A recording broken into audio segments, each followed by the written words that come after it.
ബൈബിളും വാസ്തവങ്ങളും എന്ന ശീർഷകത്തോടെ ഇന്ന് നമുക്ക് ദൈവവചനം പഠിക്കാം. ബൈബിൾ അശാസ്ത്രീയമാണ്, യഥാർത്ഥ സംഭവങ്ങളെ അടിസ്ഥാനമാക്കിയുള്ളതല്ല, അതിനാൽ അത് സ്വീകാര്യമല്ല എന്ന് ചിലർ പറയുന്നു. ദൈവത്തെ വിശ്വസിക്കുന്നവർ പോലും ബൈബിൾ വാസ്തവമാണോ എന്ന കാര്യത്തിൽ അനിശ്ചിതത്വമുണ്ട്. അതിനാൽ അതിലെ ഉപദേശങ്ങൾ വിശ്വസിക്കാനോ സ്വീകരിക്കാനോ അവർക്ക് കഴിയുന്നില്ല. അതിനാൽ ആദ്യം 2 തിമോഥെയോസ് 3-ാം അധ്യായം എടുക്കുന്നതിലൂടെ ബൈബിൾ എങ്ങനെയാണ് സ്ഥാപിക്കപ്പെട്ടുവെന്ന് നമുക്ക് പരിശോധിക്കാം.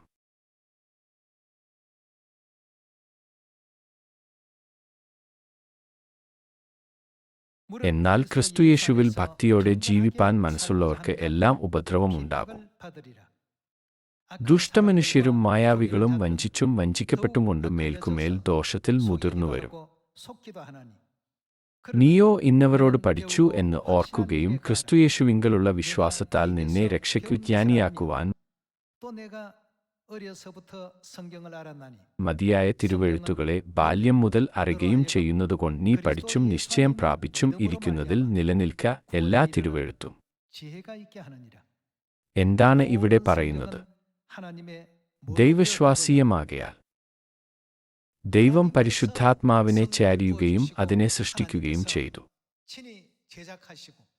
നമുക്ക് 16-ാം വാക്യം വീണ്ടും നോക്കാം. എല്ലാ തിരുവെഴുത്തും ദൈവശ്വാസീയമാകയാൽ ദൈവത്തിന്റെ മനുഷ്യൻ സകല സൽപ്രവൃത്തിക്കും വക പ്രാപിച്ചു തികഞ്ഞവൻ ആക്കേണ്ടതിന് ഉപദേശത്തിനും ശാസനത്തിനും ഗുണീകരണത്തിനും നീതിയിലെ അഭ്യാസത്തിനും പ്രയോജനമുള്ളത് ആകുന്നു.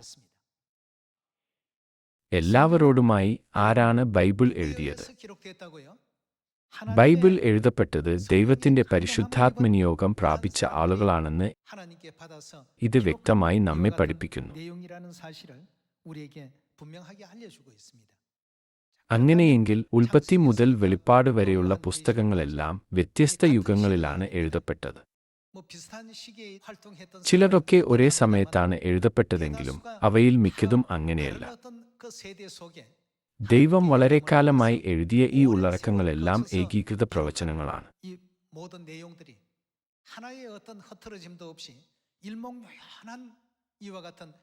പ്രവാചകന്മാർ വ്യത്യസ്ത സ്ഥലങ്ങളിൽ നിന്നുള്ളവരായിരുന്നു, വ്യത്യസ്ത തൊഴിലുകളുള്ളവരായിരുന്നു, വ്യത്യസ്ത കാലഘട്ടങ്ങളിൽ ജീവിച്ചിരുന്നുവെങ്കിലും എന്തുകൊണ്ടാണ് മനുഷ്യരാശി ഈ ഭൂമിയിൽ വന്നതെന്നും നാം എങ്ങോട്ടാണ് പോകുന്നതെന്നും ദൈവം ബൈബിളിലൂടെ നമ്മെ പഠിപ്പിക്കുന്നു. ഇതിനായി എല്ലാ യുഗത്തിലും ദൈവം പ്രവാചകന്മാരെ അയച്ചു. എല്ലാ തിരുവെഴുത്തും ദൈവശ്വാസീയമാണ്. അത് ദൈവഹിതമനുസരിച്ചാണ് എഴുതിയതെന്ന് 2 തിമോഥെയോസ് 3-ാം അധ്യായം നമ്മെ പഠിപ്പിക്കുന്നു. 2 തിമോഥെയോസ് 3-ാം അധ്യായം മറ്റൊരു പതിപ്പിൽ ഇനിപ്പറയുന്ന രീതിയിൽ രേഖപ്പെടുത്തിയിരിക്കുന്നു. ബൈബിളിൽ എഴുതിയിരിക്കുന്നതെല്ലാം ദൈവത്തിന്റെ ആത്മാവിൽ നിന്നാണ് വരുന്നത്. ഇത് പലതരത്തിൽ നമ്മെ സഹായിക്കുന്നു. എന്താണ് സത്യമെന്ന് ബൈബിൾ നമ്മെ പഠിപ്പിക്കുന്നു. നാം തെറ്റായ കാര്യങ്ങൾ ചെയ്യുമ്പോൾ അത് നമുക്ക് താക്കീത് നൽകുന്നു. ഏതാണ് ശരി എന്ന് അത് നമുക്ക് കാണിച്ചു തരുന്നു. എങ്ങനെ ഒരു നല്ല ജീവിതം നയിക്കണമെന്ന് അത് നമ്മെ പഠിപ്പിക്കുന്നു. അതിനാൽ ബൈബിളിലെ വാക്കുകൾ ദൈവത്തിൽ നിന്നാണ് വരുന്നതെന്നും അവ മനുഷ്യരുടെ സ്വന്തം ചിന്തകൾക്കനുസൃതമായി എഴുതിയതല്ലെന്നും നാം മനസ്സിലാക്കണം.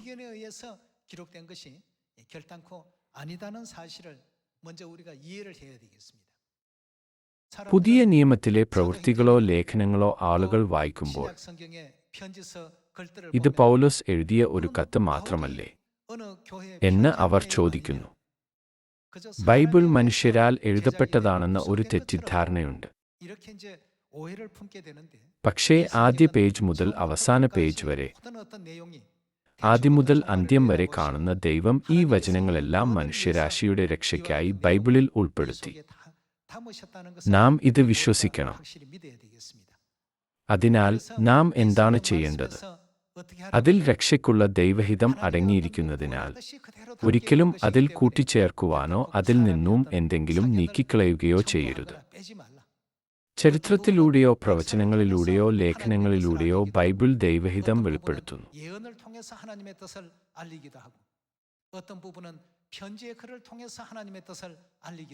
പല വഴികളുണ്ട്. എന്നിരുന്നാലും ദൈവത്തെ മനസ്സിലാക്കാനും സത്യം അന്വേഷിക്കാനും മനുഷ്യരാശിയെ സഹായിക്കുന്നതിനുമായി ദൈവം അവരെ രേഖപ്പെടുത്തിയിട്ടുണ്ടെന്ന് നാം ഒരിക്കലും മറക്കരുത്.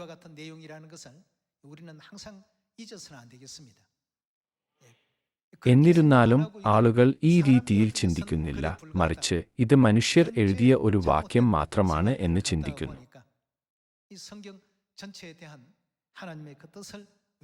അതിനാൽ ബൈബിളിലെ ദൈവത്തിന്റെ ഹിതം അവർ വളച്ചൊടിക്കുന്നു.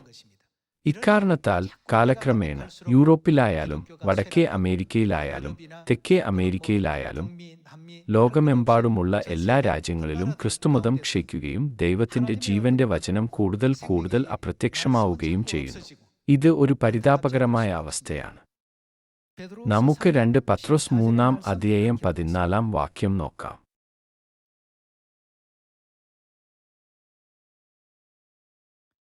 14 ഇങ്ങനെ എഴുതിയിരിക്കുന്നു: അതുകൊണ്ട് പ്രിയമുള്ളവരെ, നിങ്ങൾ ഇവയ്ക്കായി കാത്തിരിക്കയാൽ അവൻ നിങ്ങളെ കറയും കളങ്കവും ഇല്ലാത്തവരായി സമാധാനത്തോടെ കാൺമാൻ ഉത്സാഹിച്ചുകൊണ്ട് നമ്മുടെ കർത്താവിന്റെ ദീർഘക്ഷമയെ രക്ഷ എന്നു വിചാരിപ്പിൻ. അങ്ങനെ തന്നെ നമ്മുടെ പ്രിയ സഹോദരനായ പൗലോസും തനിക്കു ലഭിച്ച ജ്ഞാനത്തിന് തക്കവണ്ണം നിങ്ങൾക്കും ഇതിനെക്കുറിച്ചു സംസാരിക്കുന്ന സകല ലേഖനങ്ങളിലും എഴുതിയിട്ടുണ്ടല്ലോ. അവയിൽ ഗ്രഹിപ്പാൻ പ്രയാസമുള്ളതു ചിലതുണ്ട്. അറിവില്ലാത്തവരും അസ്ഥിരന്മാരുമായവർ അവർ എന്താണ് ചെയ്യുന്നത്? ശേഷം തിരുവെഴുത്തുകളെപ്പോലെ അതും തങ്ങളുടെ അവർ ബൈബിളിനെ വളച്ചൊടിക്കുന്നു. മറ്റൊരു വാക്കിൽ പറഞ്ഞാൽ അവർ വാക്കുകളെ വളച്ചൊടിക്കുന്നു. അതിനാൽ അവർക്ക് എന്താണ് സംഭവിക്കുന്നത്? നാശത്തിനായി കോട്ടിക്കളയുന്നു. എന്നാൽ പ്രിയമുള്ളവരെ, നിങ്ങൾ മുമ്പുകൂട്ടി അറിഞ്ഞിരിക്കുകൊണ്ട് അധർമ്മികളുടെ വഞ്ചനയിൽ കുടുങ്ങി സ്വന്തസ്ഥിരത വിട്ടു വീണുപോകാതിരിപ്പാൻ സൂക്ഷിച്ചുകൊള്ളുവിൻ. അതായത് ജാഗരൂകരായിരിപ്പിൻ എന്നാണ് അർത്ഥമാക്കുന്നത്. കൃപയിലും നമ്മുടെ കർത്താവും രക്ഷിതാവുമായ യേശുക്രിസ്തുവിന്റെ പരിജ്ഞാനത്തിലും വളരുവിൻ. അവൻ ഇപ്പോഴും എന്നേക്കും മഹത്വം. ആമേൻ. നമുക്ക് ഇവിടെ കാണാൻ സാധിക്കുന്നതുപോലെ ആരെങ്കിലും നിർബന്ധിച്ച് വ്യാഖ്യാനിച്ച ഉള്ളടക്കം ബൈബിളിൽ അടങ്ങിയിട്ടുണ്ടാകരുത്. അങ്ങനെയെങ്കിൽ ബൈബിളിന്റെ രചയിതാവായ ദൈവത്തിന്റെ വ്യാഖ്യാനത്തിന് നാം ചെവികൊടുക്കണം.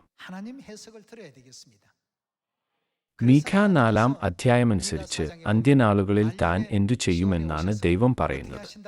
നമുക്ക് മീഖ 4-ാം പ്രവചനം നോക്കാം.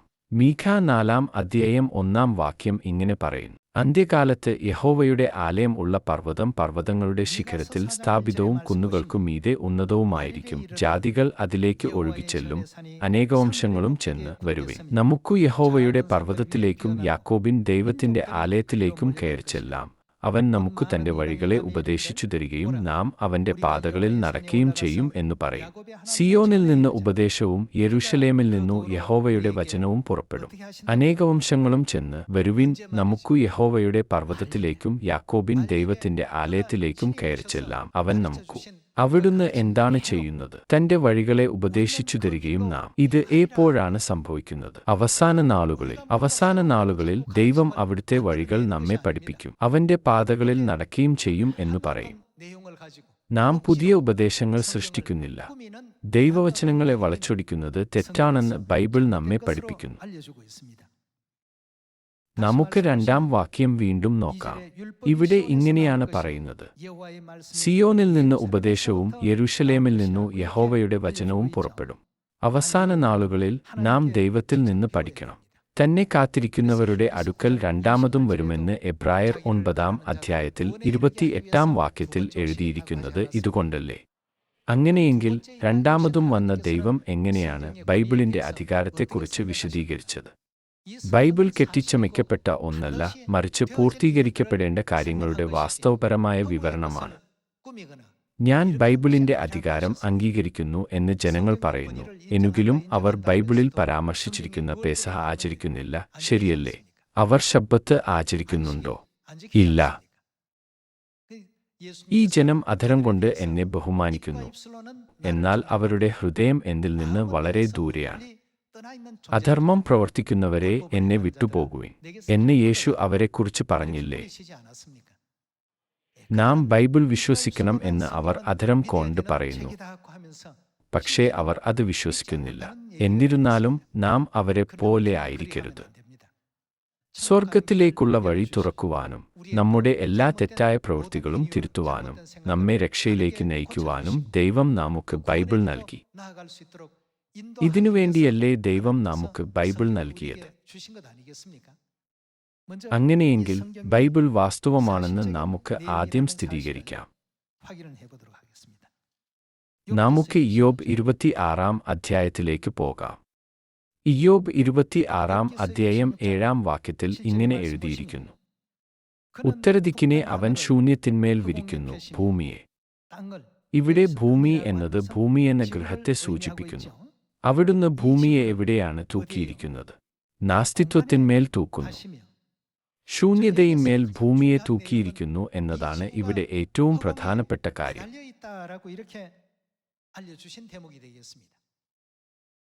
ഇയ്യോബിന്റെ പുസ്തകം ഏകദേശം 3500 വർഷങ്ങൾക്ക് മുമ്പാണ് എഴുതപ്പെട്ടത്. ദൈവം ഈ വസ്തുത ഇയ്യോബിലൂടെ 3500 വർഷങ്ങൾക്ക് മുമ്പ് വെളിപ്പെടുത്തി. ഏകദേശം 1687-ലാണ് ന്യൂട്ടൺ എന്ന ശാസ്ത്രജ്ഞനിലൂടെ സാർവത്രിക ഗുരുത്വാകർഷണ നിയമം ഔദ്യോഗികമായി അറിയപ്പെട്ടത്.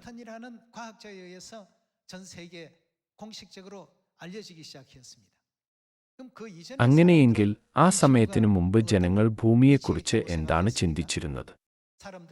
ഒരു വലിയ ആനയുടെ പിൻഭാഗത്താണ് ഭൂമി രൂപപ്പെട്ടതെന്ന് ജനങ്ങൾ വിശ്വസിച്ചിരുന്നു. ഭൂമി വൃത്താകൃതിയിലാണ്. ഭൂമി ബഹിരാകാശത്ത് ശൂന്യതയിൽ നിർത്തിവച്ചിരിക്കുന്നു. ഇത് ഭാവനയ്ക്ക് അതീതമായിരുന്നു. എന്നിരുന്നാലും ഇപ്പോൾ ഭൂമി ബഹിരാകാശത്ത് ശൂന്യതയിൽ നിർത്തിവച്ചിരിക്കുകയാണെന്ന് നാം എല്ലാവരും വിശ്വസിക്കുന്നില്ലേ? ഇപ്പോൾ കൃത്രിമോപഗ്രഹങ്ങൾ ബഹിരാകാശത്തിലൂടെ പറക്കുന്നു. ഭൂമിയുടെ ചിത്രങ്ങൾ അവ പകർത്തുന്നു. അതിശയകരമെന്നു പറയട്ടെ, 3500 വർഷങ്ങൾക്ക് മുമ്പ് ദൈവം ഇത് ഒരു പ്രവാചകനിലൂടെ വെളിപ്പെടുത്തിയിരുന്നു. എന്നാൽ അക്കാലത്ത് ആളുകൾ ഇത് വിശ്വസിച്ചിരുന്നു. അവരുടെ ശാസ്ത്രീയ ഗ്രാഹ്യം ഉപയോഗിച്ച് ഭൂമി ബഹിരാകാശത്ത് ശൂന്യതയിൽ നിർത്തിവച്ചിരിക്കുകയാണെന്ന് സങ്കൽപ്പിക്കാനായില്ല. എന്നിരുന്നാലും ആയിരക്കണക്കിന് വർഷങ്ങൾക്ക് മുമ്പ് ദൈവം എന്താണ് പറഞ്ഞത്? ശൂന്യത്തിന്മേൽ ഭൂമിയെ തൂക്കിയിട്ടിരിക്കുന്നു. ദൈവവചനമായ ബൈബിൾ വാസ്തവമാണെന്ന് സ്ഥിരീകരിക്കാൻ നമ്മെ അനുവദിക്കുന്നില്ലേ?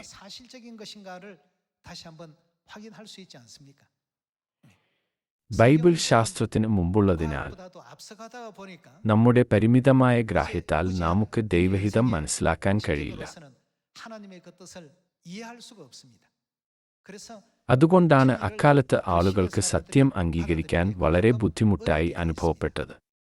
നിത്യ സ്വർഗരാജ്യം ഉണ്ട് എന്ന് നാം പറയുന്നു. സ്വർഗരാജ്യം ഉണ്ടെന്ന് ബൈബിൾ പറയുന്നുണ്ടോ ഇല്ലയോ? എന്നിരുന്നാലും ജനങ്ങൾ അത് വിശ്വസിക്കുന്നില്ല. നരകം ഉണ്ട് എന്ന് നാം പറയുന്നു. പക്ഷേ ആളുകൾക്ക് അതിൽ സംശയമില്ലേ? അവർ അത് വിശ്വസിക്കാത്തതിനാൽ സ്വർഗത്തിലേക്കുള്ള പാത അന്വേഷിക്കുന്നതിൽ അവർ പരാജയപ്പെടുന്നു. നരകത്തിൽ നിന്ന് എങ്ങനെ രക്ഷപ്പെടാമെന്ന് പഠിക്കാത്തതിനാൽ ജനങ്ങൾ ദയനീയവും ബുദ്ധിശൂന്യവുമായ സാഹചര്യത്തിലാണ്. ശരിയല്ലേ? ജനങ്ങളുടെ ചിന്തകൾക്ക് ആയിരക്കണക്കിന് വർഷങ്ങൾക്ക് മുമ്പാണ് ദൈവവചനമുണ്ടായത്. ദൈവം ഇതിനകം തന്നെ ബൈബിളിലൂടെ സത്യം മനുഷ്യരാശിയെ അറിയിക്കുകയും ചെയ്തു. നമുക്ക് ഇയ്യോബ് 36-ാം അധ്യായം 24-ാം വാക്യം നോക്കാം. 36-ാം അധ്യായം 24-ാം വാക്യത്തിൽ ഇങ്ങനെ എഴുതിയിരിക്കുന്നു: അവന്റെ പ്രവൃത്തിയെ മഹിമപ്പെടുത്തുവാൻ നീ ഓർത്തുകൊള്ളുക, അതിനെക്കുറിച്ചല്ലോ മനുഷ്യർ പാടിയിരിക്കുന്നത്. മനുഷ്യരൊക്കെയും അതു കണ്ടു രസിക്കുന്നു, ദൂരത്തുനിന്നും മർത്യൻ അതിനെ സൂക്ഷിച്ചു നോക്കുന്നു. വാക്യം 26: നമുക്ക് അറിഞ്ഞുകൂടാതവണ്ണം ദൈവം അത്യുന്നതൻ, അവന്റെ ആണ്ടുകളുടെ സംഖ്യ ആരാഞ്ഞുകൂടാത്തത്. അവൻ നീർത്തുള്ളികളെ ആകർഷിക്കുന്നു, അവന്റെ ആവിയാൽ അവ മഴയായി പെയ്യുന്നു, മേഘങ്ങൾ അവയെ ചൊരിയുന്നു, മനുഷ്യരുടെ മേൽ ധാരാളമായി പൊഴിക്കുന്നു. നീർത്തുള്ളികളെ ആകർഷിക്കുന്നു എന്ന പദപ്രയോഗം വെള്ളം നീരാവിയായി മാറുകയും വായുവിലേക്ക് ഉയർന്നു പോകുകയും ചെയ്യുന്നതിനെ സൂചിപ്പിക്കുന്നു. അത് മേഘങ്ങളായിത്തീരുന്നു, തുടർന്ന് അത് സമൃദ്ധമായ മഴയായി പെയ്യുന്നു.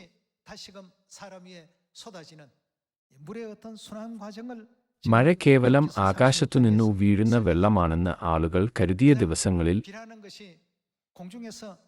ഇയ്യോബിന്റെ പുസ്തകം 36-ാം അധ്യായത്തിൽ ജലചക്രത്തെക്കുറിച്ച് വിവരിക്കുന്നത് നമുക്ക് കാണാൻ കഴിയും. 17-ാം നൂറ്റാണ്ടിലാണ് മനുഷ്യരാശി ജലചക്രത്തിൽ ശാസ്ത്രീയ താൽപ്പര്യം കാണിക്കുകയും അതിന്റെ സിദ്ധാന്തം സംഘടിപ്പിക്കുകയും ചെയ്തത്. അതിനാൽ ദൈവവചനം എപ്പോഴും മനുഷ്യരാശിയുടെ ശാസ്ത്രീയ ഗ്രാഹ്യത്തിനു മുന്നിലാണ്. ഇത് ഈ രീതിയിൽ ബൈബിളിൽ എഴുതിയിട്ടുണ്ടെങ്കിൽ ബൈബിൾ വാസ്തവമാണെന്ന് നാം വിശ്വസിക്കണം. ആ ദിവസങ്ങളിൽ വെള്ളം എങ്ങനെയാണ് ആകാശത്തേക്ക് ഉയർന്നു പോകുന്നത്? ഞാനത് കണ്ടിട്ടേയില്ല. അത് ഒരു നുണയായിരിക്കണം. എനിക്ക് അത് വിശ്വസിക്കാൻ കഴിയുന്നില്ല എന്നിങ്ങനെ ആളുകൾ ചോദിച്ചിട്ടുണ്ടാകാം. 17-ാം നൂറ്റാണ്ടിൽ ഏകദേശം 400 മുതൽ 500 വർഷങ്ങൾക്ക് മുമ്പാണ് ആളുകൾ ഇത് കണ്ടെത്തിയത്. എന്നിരുന്നാലും 3500 വർഷങ്ങൾക്ക് മുമ്പ് ദൈവം ഇത് പ്രവാചകന്മാരിലൂടെ രേഖപ്പെടുത്തിയിട്ടുണ്ട്, ശരിയല്ലേ? ബൈബിളിൽ എഴുതിയിരിക്കുന്നതെല്ലാം സത്യമാണെന്നും നാം അത് വിശ്വസിക്കുവാനുമാണ് ഞാൻ ഇന്ന് ഇത് നിങ്ങളുമായി പങ്കിടുന്നത്. ആ സമയത്ത് ആളുകൾ അത് വിശ്വസിച്ചിട്ടുണ്ടാവില്ല, പക്ഷേ സമയമാകുമ്പോൾ അത് സത്യമായിരുന്നു എന്ന് എല്ലാവരും പറയും. എന്താണ് സംഭവിക്കാൻ പോകുന്നതെന്ന് ബൈബിൾ ശരിക്കും രേഖപ്പെടുത്തിയിട്ടുണ്ട്. ഇന്ന് സമാനമായ ചില ഉദാഹരണങ്ങൾ ഞാൻ നിങ്ങൾക്കായി നൽകാം. യേശു വരുന്നതിന് ഏകദേശം 700 വർഷം മുമ്പുള്ള ഒരു പ്രവാചകനായിരുന്നു യെശയ്യാവ്. യെശയ്യാവ് 53-ാം അധ്യായത്തിൽ 700 വർഷത്തിനുശേഷം വരാനിരിക്കുന്ന മിശിഹായെക്കുറിച്ച് രേഖപ്പെടുത്തുന്നു. നമുക്ക് യെശയ്യാവ് 53-ാം വാക്യം നോക്കാം.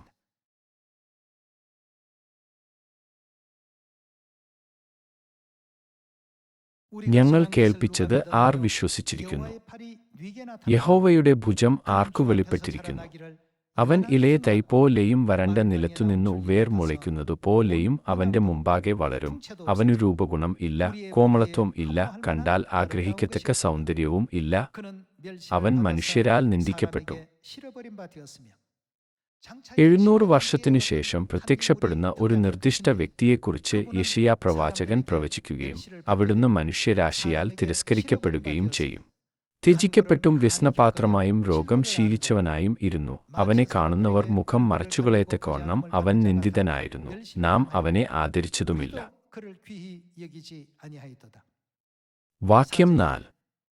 സാക്ഷാൽ നമ്മുടെ രോഗങ്ങളെ അവൻ വഹിച്ചു, നമ്മുടെ വേദനകളെ അവൻ ചുമന്നു. നാമോ ദൈവം അവനെ ശിക്ഷിച്ചും അടിച്ചും ദണ്ഡിപ്പിച്ചുമിരിക്കുന്നു എന്നു വിചാരിച്ചു. എന്നാൽ അവൻ നമ്മുടെ അതിക്രമങ്ങൾ നിമിത്തം മുറിവേറ്റും നമ്മുടെ അകൃത്യങ്ങൾ നിമിത്തം തകർന്നും ഇരിക്കുന്നു. നമ്മുടെ സമാധാനത്തിനായുള്ള ശിക്ഷ അവന്റെ മേൽ ആയി, അവന്റെ അരിപ്പിണരുകളാൽ നമുക്കു സൗഖ്യം വന്നുമിരിക്കുന്നു. നാം എല്ലാവരും ആടുകളെ പോലെ തെറ്റിപ്പോയിരുന്നു. നാം ഓരോരുത്തനും താന്താന്റെ വഴിക്കു തിരിഞ്ഞിരുന്നു. എന്നാൽ യഹോവ നമ്മുടെ എല്ലാവരുടെയും അകൃത്യം അവന്റെ മേൽ ചുമത്തി. ഈ വിധത്തിൽ 700 വർഷത്തിനു ശേഷം സംഭവിക്കാൻ പോകുന്നതെല്ലാം ദൈവം യെശയ്യാ പ്രവാചകനിലൂടെ രേഖപ്പെടുത്താൻ അനുവദിച്ചു.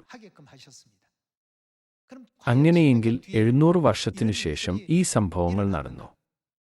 എഴുതപ്പെട്ടതുപോലെ തന്നെ എല്ലാം സംഭവിച്ചു. നമുക്ക് ഇത് പരിശോധിക്കുന്നത് തുടരാം. തന്നെത്താൻ താഴ്ത്തി വായ് തുറക്കാതെയിരുന്നിട്ടും അവൻ പീഡിപ്പിക്കപ്പെട്ടു. കൊല്ലുവാൻ കൊണ്ടുപോകുന്ന കുഞ്ഞാടിനെ പോലെയും രോമം കത്രിക്കുന്നവരുടെ മുമ്പാകെ മിണ്ടാതെയിരിക്കുന്ന ആടിനെ പോലെയും അവൻ വായ് തുറക്കാതിരുന്നു. ഇവയെല്ലാം നമ്മുടെ അതിക്രമങ്ങൾ നിമിത്തം സംഭവിക്കുമായിരുന്നു. നമുക്ക് 8-ാം വാക്യം നോക്കാം. അവൻ പീഡനത്താലും ശിക്ഷാവിധിയാലും എടുക്കപ്പെട്ടു, ജീവനുള്ളവരുടെ ദേശത്തുനിന്ന് അവൻ ഛേദിക്കപ്പെട്ടു എന്നും എന്റെ ജനത്തിന്റെ അതിക്രമം നിമിത്തം അവന് ദണ്ഡനം വന്നു എന്നും അവന്റെ തലമുറയിൽ ആർ വിചാരിച്ചു. അവൻ സാഹസം ഒന്നും ചെയ്യാതെയും അവന്റെ വായിൽ വഞ്ചന ഒന്നും ഇല്ലാതെയും ഇരുന്നിട്ടും അവർ അവന് ദുഷ്ടന്മാരോടുകൂടെ ശവക്കുഴി കൊടുത്തു. അവന്റെ മരണത്തിൽ അവൻ സമ്പന്നന്മാരോടുകൂടെ ആയിരുന്നു. യേശുവിന്റെ ജീവിതത്തിൽ എല്ലാം മുൻകൂട്ടി പറഞ്ഞതുപോലെ തന്നെ സംഭവിച്ചു. അവിടുന്ന് യോസേഫ് എന്ന ധനികന്റെ കല്ലറയിലാണ് അടക്കിയത്. കൂടാതെ അവിടുന്ന് ആരുടെ കൂടെയാണ് ക്രൂശിക്കപ്പെട്ടത്? 2 കള്ളന്മാരോടുകൂടിയാണ് അവിടുന്ന് ക്രൂശിക്കപ്പെട്ടത്. അവിടുത്തെ ചമ്മട്ടിക്കൊണ്ട് അടിച്ചില്ലേ? അവിടുത്തെ അന്യായമായി ശിക്ഷിച്ചില്ലേ? അവിടുത്തെ കുത്തിയോ ഇല്ലയോ? തുടക്കം മുതൽ അവസാനം വരെ എല്ലാം നിറവേറി.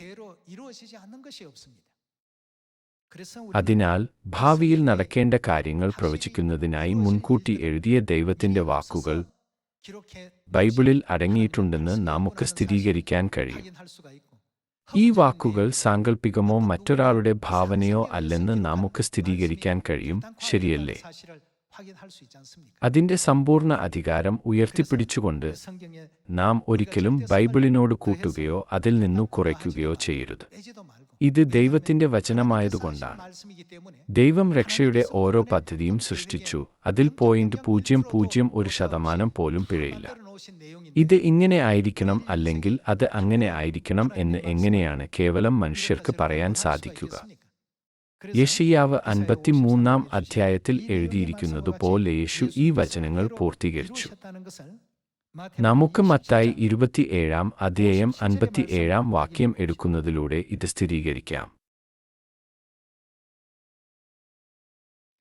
സന്ധ്യയായപ്പോൾ അരിമത്യക്കാരനായ യോസേഫ് എന്ന ധനവാൻ എന്ന് ഇവിടെ ഊന്നി പറയുന്നുണ്ട്. താനും യേശുവിന്റെ ശിഷ്യനായിരിക്കയാൽ വന്ന് പീലാത്തോസിന്റെ അടുക്കൽ ചെന്ന് യേശുവിന്റെ ശരീരം ചോദിച്ചു. പീലാത്തോസ് അത് ഏൽപ്പിച്ചു കൊടുപ്പാൻ കൽപ്പിച്ചു. യോസേഫ് ശരീരം എടുത്തു നിർമ്മലശിലയിൽ പൊതിഞ്ഞ് താൻ പാറയിൽ വെട്ടിച്ചിരുന്ന തന്റെ പുതിയ കല്ലറയിൽ. അത് ആരുടെ കല്ലറയായിരുന്നു? അത് ധനവാന്റെ കല്ലറയായിരുന്നു. വച്ചു കല്ലറയുടെ വാതിൽക്കൽ ഒരു വലിയ കല്ല് ഉരുട്ടിവച്ചിട്ടുപോയി.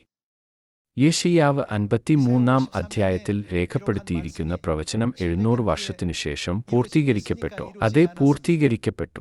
ദുഷ്ടന്മാരോടുകൂടെ അവന് ഒരു ശവക്കുഴി നൽകപ്പെടുമെന്നും പ്രവചിക്കപ്പെട്ടു. നമുക്ക് ലൂക്കോസ് 23-ാം അധ്യായത്തിൽ ഇത് സ്ഥിരീകരിക്കാം. ലൂക്കോസ് 23-ാം അധ്യായം 39-ാം വാക്യം. തൂക്കിയ ദുഷ്പ്രവൃത്തിക്കാരിൽ ഒരുത്തൻ, നീ ക്രിസ്തു അല്ലയോ? നിന്നെത്തന്നെയും ഞങ്ങളെയും രക്ഷിക്ക എന്ന് പറഞ്ഞ് അവനെ ദുഷിച്ചു.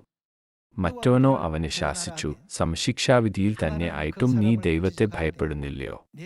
ഇപ്പോൾ 39-ാം വാക്യമനുസരിച്ച് ആരാണ് അവിടെ തൂങ്ങി മരിച്ചതായി കാണിച്ചിരിക്കുന്നത്? അത് കുറ്റവാളികളിൽ ഒരാളായിരുന്നു. യെശയ്യാവ് 23-ാം അധ്യായമനുസരിച്ച് ആരോടൊപ്പമാണ് അവിടത്തേക്ക് ഒരു ശവക്കുഴി നിയമിച്ചത്. ദുഷ്ടന്മാരോടുകൂടെ അവനെ ഒരു ശവക്കുഴിയിൽ ഏൽപ്പിച്ചു. അവിടുത്തെ ഇരുവശത്തും 2 കള്ളന്മാരുണ്ടായിരുന്നു. വലതുവശത്തുള്ള കവർച്ചക്കാരൻ തന്റെ പാപങ്ങൾ ഏറ്റുപറഞ്ഞ് യേശുവിനോട്, യേശുവേ, നീ രാജത്വം പ്രാപിച്ചുവരുമ്പോൾ എന്നെ ഓർത്തുകൊള്ളേണമേ എന്ന് പറഞ്ഞു. മറുവശത്ത് ഇടതുവശത്തുള്ള കവർച്ചക്കാരൻ യേശുവിനെ പരിഹസിച്ചു. ആത്യന്തികമായി ദുഷ്ടന്മാരോടുകൂടെ അവിടുത്തേക്ക് ഒരു ശവക്കുഴി നൽകുകയും അവിടുന്ന് മരിച്ചതിനുശേഷം യോസേഫ് എന്ന ധനികന്റെ കല്ലറയിൽ അവിടുത്തെ അടക്കുകയും ചെയ്തു. 700 വർഷത്തിനുശേഷം പ്രത്യക്ഷപ്പെടുന്ന യേശുക്രിസ്തുവിന്റെ എല്ലാ പ്രവൃത്തികളെയും ദൈവം യെശയ്യാ പ്രവാചകനിലൂടെ വിവരിച്ചു. അതിനാൽ ബൈബിൾ വിശ്വസിക്കാത്തവരെ നാം ശ്രദ്ധിക്കരുത്, മറിച്ച് ബൈബിൾ ദൈവത്തിന്റെ സമ്പൂർണ്ണ വചനമാണെന്നും അത് തീർച്ചയായും പൂർത്തീകരിക്കപ്പെടുമെന്നും ഓർക്കുക.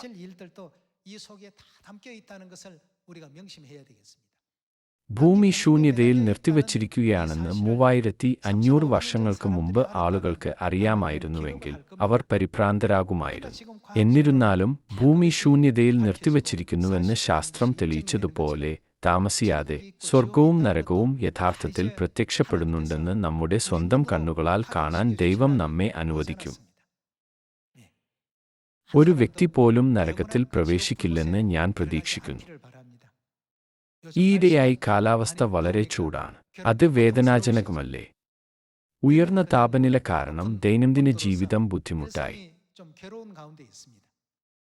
അഗ്നിത്തടാകത്തിലെ നിത്യമായ പീഡനം കണക്കിലെടുത്തുകൊണ്ട് എല്ലാവർക്കും പാപമോചനവും രക്ഷയും ലഭിക്കുന്ന സത്യത്തിലേക്ക് നാം വേഗത്തിൽ അവരെ നയിക്കണം. അങ്ങനെ അവർ നരകത്തിൽ പോകാൻ ഇടയാകില്ല. കാരണം ബൈബിളിൽ രേഖപ്പെടുത്തിയിരിക്കുന്നതെല്ലാം സത്യമാണ്. ദൈവം മനുഷ്യരാശിയെ വാസ്തവം എന്താണെന്ന് പഠിപ്പിക്കുന്നുണ്ടെങ്കിലും ജനങ്ങൾ അത് വിശ്വസിക്കുന്നില്ല. ഞാൻ മരിച്ചാൽ ഞാൻ നരകത്തിൽ പോകും. മറ്റെല്ലാവരും അവിടെ തന്നെയാണ് പോകുന്നത്. അതിലെന്താണ് കുഴപ്പം? അവരാണ് ഏറ്റവും ദയനീയർ. അതിനാൽ എല്ലാവരും ബൈബിൾ ശരിയായി മനസ്സിലാക്കുകയും അത് തീർച്ചയായും പൂർത്തീകരിക്കപ്പെടുമെന്ന് വിശ്വസിക്കുകയും വേണം.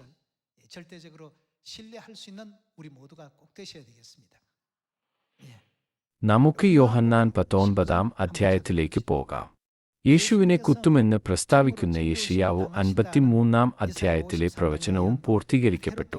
യോഹന്നാൻ 19 അധ്യായം 33 വാക്യം. അവർ യേശുവിന്റെ അടുക്കൽ വന്ന് അവൻ മരിച്ചുപോയി എന്ന് കാണുകയാൽ അവന്റെ കാൽ ഒടിച്ചില്ല. എങ്കിലും പടയാളികളിൽ ഒരുത്തൻ അവൻ എന്താണ് ചെയ്തത്? കുന്തം കൊണ്ട് അവന്റെ വിലാപ്പുറത്തു കുത്തി. ഉടനെ രക്തവും വെള്ളവും പുറപ്പെട്ടു. ഇതു കണ്ടവൻ സാക്ഷ്യം പറഞ്ഞിരിക്കുന്നു. അവന്റെ സാക്ഷ്യം സത്യം ആകുന്നു. നിങ്ങളും വിശ്വസിക്കേണ്ടതിന് താൻ സത്യം പറയുന്നു എന്ന് അവൻ അറിയുന്നു. തിരുവെഴുത്ത് എന്താണ് പറയുന്നത്? അവന്റെ ഒരു അസ്ഥിയും ഒടിഞ്ഞുപോകയില്ല എന്നുള്ള തിരുവെഴുത്തു നിവൃത്തിയാകേണ്ടതിന് ഇത് സംഭവിച്ചു. ആ പ്രവചനം നിറവേറി. അവർ കുത്തിയവങ്കിലേക്ക് നോക്കും എന്ന് മറ്റൊരു തിരുവെഴുത്തും പറയുന്നു. യെശയ്യാവ് 53 അധ്യായം ഇത് നമ്മെ ഓർമ്മിപ്പിക്കുന്നു. എന്നാൽ അവൻ നമ്മുടെ അതിക്രമങ്ങൾ നിമിത്തം മുറിവേറ്റും നമ്മുടെ അകൃത്യങ്ങൾ നിമിത്തം തകർന്നും ഇരിക്കുന്നു. പ്രവാചകനായ യെശയ്യാവ് യേശുവിന്റെ കാലത്തിലേക്ക് ഒരു സമയയന്ത്രത്തിൽ സഞ്ചരിക്കുകയും എല്ലാത്തിനും സാക്ഷ്യം വഹിക്കുകയും 700 വർഷങ്ങൾക്ക് മുമ്പ് അത് രേഖപ്പെടുത്തുകയും ചെയ്തു പോലെയാണ് തോന്നുന്നത്. ബൈബിളിന് ഈ സവിശേഷതകളുണ്ടെന്ന് നാം ഓർക്കണം. അങ്ങനെ 2000 വർഷങ്ങൾക്ക് മുമ്പ് വന്ന യേശുവും ഇതിനെക്കുറിച്ച് നമ്മെ പഠിപ്പിച്ചു. നമുക്ക് ലൂക്കോസ് 24 അധ്യായം 25 വാക്യം നോക്കാം. അധ്യായം 24 വാക്യം 25. അവൻ അവരോട്, അയ്യോ ബുദ്ധിഹീനരെ, പ്രവാചകന്മാർ പറഞ്ഞിരിക്കുന്നത് എല്ലാം വിശ്വസിക്കാത്ത മന്ദബുദ്ധികളെ. അവർ ഇത് പൂർണ്ണമായും വിശ്വസിച്ചിരുന്നെങ്കിൽ അത് വളരെ എളുപ്പമാകുമായിരുന്നു. പക്ഷേ അവർ ഇത് സംശയിച്ചു. അതിനാൽ യേശു പറഞ്ഞു, നീ എന്തൊരു വിഡ്ഢിയാണ്. ക്രിസ്തു ഇങ്ങനെ കഷ്ടം അനുഭവിച്ചിട്ടു തന്റെ മഹത്വത്തിൽ കടക്കേണ്ടതല്ലയോ എന്നു പറഞ്ഞു. മോശെ തുടങ്ങി സകല പ്രവാചകന്മാരിൽ നിന്നും എല്ലാ തിരുവെഴുത്തുകളിലും തന്നെക്കുറിച്ചുള്ളത് അവർക്കു വ്യാഖ്യാനിച്ചു കൊടുത്തു. ബൈബിളിൽ എഴുതിയിരിക്കുന്നതെന്തും നാം ഉറച്ചു വിശ്വസിക്കണം. അതിൽ മടി കാട്ടേണ്ട ആവശ്യമില്ല. നമുക്ക് മത്തായി 26 അധ്യായത്തിലൂടെ ഇത് സ്ഥിരീകരിക്കാം.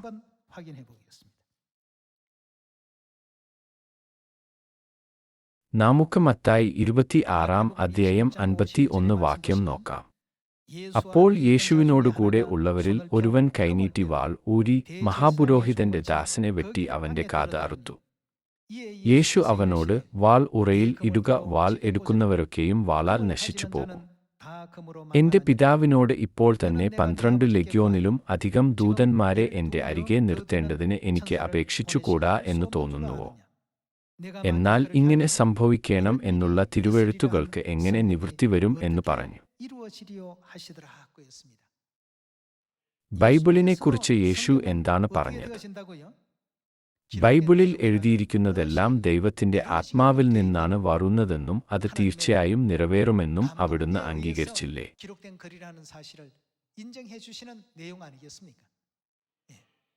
നീ അങ്ങനെ ചെയ്യുന്നുവെന്നതുകൊണ്ട് മാത്രം പ്രവചനം പൂർത്തീകരിക്കാതെ പോകില്ല. നീ നിന്റെ വാൾ ഉറയിൽ ഇടുക എന്നാണ് അവിടുന്ന് ഉദ്ദേശിച്ചത്. ഇതിലൂടെ ബൈബിളിലെ പ്രവചനങ്ങൾ തീർച്ചയായും നിറവേറുമെന്ന് നമുക്ക് മനസ്സിലാക്കാൻ കഴിയും, ശരിയല്ലേ? അങ്ങനെയെങ്കിൽ വെളിപ്പാട് 21 അധ്യായത്തിൽ സ്വർഗരാജ്യത്തെക്കുറിച്ച് എന്താണ് പറയുന്നത്? ഇനി മരണമോ വിലാപമോ നിലവിളിയോ വേദനയോ ഉണ്ടാകയില്ലെന്നും നമ്മുടെ ജീവിതം ആനന്ദത്താൽ കവിഞ്ഞൊഴുകുന്നതിനു വേണ്ടി ദിനംപ്രതി പുതിയ ആനന്ദങ്ങൾ സൃഷ്ടിക്കപ്പെടുമെന്നും ദൈവം നമ്മെ പഠിപ്പിക്കുന്നു. ഈ വസ്തുതയിലേക്ക് അവിടുന്ന് നമ്മെ ഉണർത്തിയില്ലേ? വെളിപ്പാട് 22 4 മുതൽ 5 വരെയുള്ള വാക്യങ്ങളിൽ നാം സ്വർഗത്തിൽ എങ്ങനെയാണ് ജീവിക്കുമെന്ന് പറയുന്നത്. അവർ എന്നേക്കും വാഴും. സംഭവിക്കുവാൻ പോകുന്ന കാര്യങ്ങളെക്കുറിച്ച് ദൈവം നമ്മെ ഉണർത്തി. ബൈബിളിൽ എഴുതിയിരിക്കുന്നതെല്ലാം തീർച്ചയായും സംഭവിക്കാവുന്ന ഒരു സംഭവമാണെന്ന് നാം സ്ഥിരീകരിച്ചു. നിത്യസ്വർഗരാജ്യം, പുതിയ ആകാശവും പുതിയ ഭൂമിയും ഇതൊന്നും വിദൂരത്തല്ല. അതിനാൽ സ്വർഗത്തിനായുള്ള നമ്മുടെ പ്രത്യാശ നാം ഒരിക്കലും നഷ്ടപ്പെടുത്തരുത്. സാത്താൻ ഈ ഭൂമിയിലെ അതിമനോഹരമായ മഹത്വത്തെ അവതരിപ്പിച്ചുവെങ്കിലും യേശു പ്രലോഭനത്തെ മറികടന്നില്ലേ? സാത്താൻ ലോകത്തിന്റെ മഹത്വം അവനെ കാണിച്ചുകൊണ്ട് എന്റെ മുമ്പിൽ കുമ്പിടുക എന്ന് പറഞ്ഞു. അവന്റെ മുന്നിൽ കീഴടങ്ങാൻ അവൻ യേശുവിനോട് പറഞ്ഞു. പക്ഷേ യേശു എന്താണ് പറഞ്ഞത്? സാത്താനേ, എന്നിൽ നിന്ന് അകന്നു പോകുക. നിന്റെ ദൈവമായ കർത്താവിനെ മാത്രം ആരാധിക്കുക. ഈ ഭൂമിയിൽ നാം ആരാധിക്കേണ്ടത് സമ്പത്തിനെയോ പ്രശസ്തിയെയോ അറിവിനെയോ അല്ല. നമ്മൾ ദൈവത്തെ മാത്രമാണ് ആരാധിക്കേണ്ടത്. സ്വർഗവും നരകവും യഥാർത്ഥത്തിൽ പ്രത്യക്ഷപ്പെടുന്നുവെന്ന് ബൈബിൾ നമ്മോട് പറയുന്നു. സ്വർഗരാജ്യം പ്രത്യക്ഷപ്പെടുന്നു.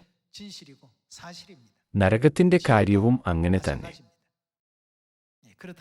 അതിനാൽ ഈ വർഷം കൃപ നിറഞ്ഞതായിരിക്കേണ്ടതിന് നമ്മുടെ കുടുംബവുമായും സുഹൃത്തുക്കളുമായും പരിചയക്കാരുമായും അയൽക്കാരുമായും ദൈവത്തിന്റെ മനോഹരവും കൃപാപരവുമായ വചനം പങ്കിടാൻ ശ്രമിക്കണമെന്ന് ഞാൻ നിങ്ങളോട് ആവശ്യപ്പെടുന്നു.